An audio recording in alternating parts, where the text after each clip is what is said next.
Hi, I'm Wendy from Shiny Happy World, and in this video I'm going to show how to sew the blocks together when you're doing a quilt as you go quilt. I've had a lot of people asking me if there's anything special you need to keep in mind when you're sewing together quilt as you go blocks, since they have the batting already as part of them. So that's what I'm going to show you here. Go ahead. So these are the two blocks that we're going to sew together, and I've already trimmed them down to size, so I know that they are going to match exactly. They're both exactly 10.5 inches square. But before I take them to the machine, I wanted to show you a couple of things. So I've had a lot of people ask if I use any special needle. I don't. This is a universal needle. It's size 80-12. It's kind of the standard needle size that I use for any non-specialty sewing. So I don't do any kind of a special needle. One thing I do use, though, is a 1/4 inch foot. So it's not a huge deal if you're just doing a quilt that's where all the blocks are identically sized. It's okay if your if your seam allowance isn't exactly 1/4 inch. But if you're doing any of my quilts, like the Noisy Farm quilt that has half blocks in it, you do need to make sure that your seam allowance is exactly 1/4 inch, because that's the only way everything is going to fit together, because it's designed for that seam allowance. So when we go to my machine, I'm going to show you what the Bernina 1/4 inch foot looks like. But this is what you're more likely to see. This is a universal foot that can work. This is what I use for my FOF. And what's special about a 1/4 inch foot is it has like this little wall here that is going to show that when you're sewing your fabric together, it butts up against that wall.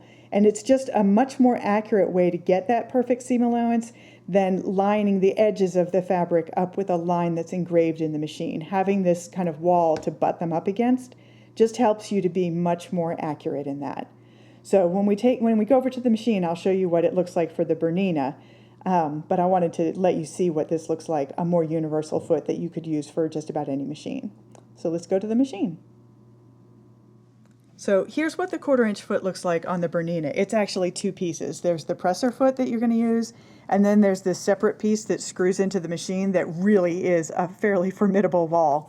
But it makes it really, really easy to get that perfectly accurate seam allowance. So I wanted to explain what that weird looking thing is on my machine. So other than that, I already told you about the needle, and I just use a gray or a beige thread. Since all of my blocks are going to be different colors, I don't worry about trying to match it to one of the block colors. I just use kind of a neutral thread color that's going to disappear. I also don't mess with my stitch length. So my machine defaults to a 2.5, and that works great for sewing blocks together. So at this point, I just have the two blocks right sides together, just like you would for any other sewing, and I'm going to sew right through the batting and through the blocks.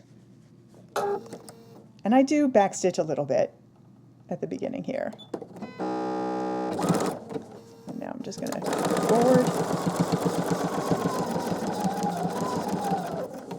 Just make sure I've got everything lined up.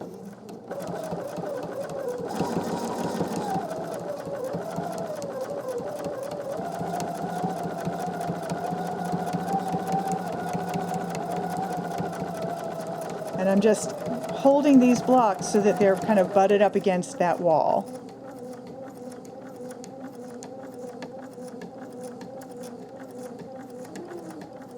And then I'm going to backstitch a little bit at the end here. And then just sew right off the edge. Cut my threads. And now my blocks are sewn together. Some people cut away that extra batting. I find that you really don't need to. I'll take it over to the ironing board, which we're not going to do here, but I'm just going to show you.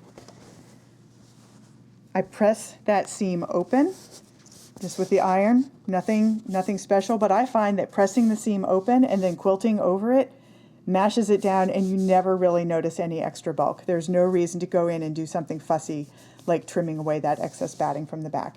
Just treat it like it's a regular, normal block. Pretend like the batting isn't there. So that's it. Basically, when I sew together my quilt as you go blocks, I'm pretending that the batting isn't there, and I'm treating it just like I would any quilt blocks for any style quilt that I'm making. The one thing I do different is when I press the seams, I press them open, where if it didn't have the batting in there, I usually press my seams to one side or the other. But with the batting in there for Quilt As You Go, I do press those seams open. That's the only thing I do different. I'm Wendy from Shiny Happy World. I'll see you next time.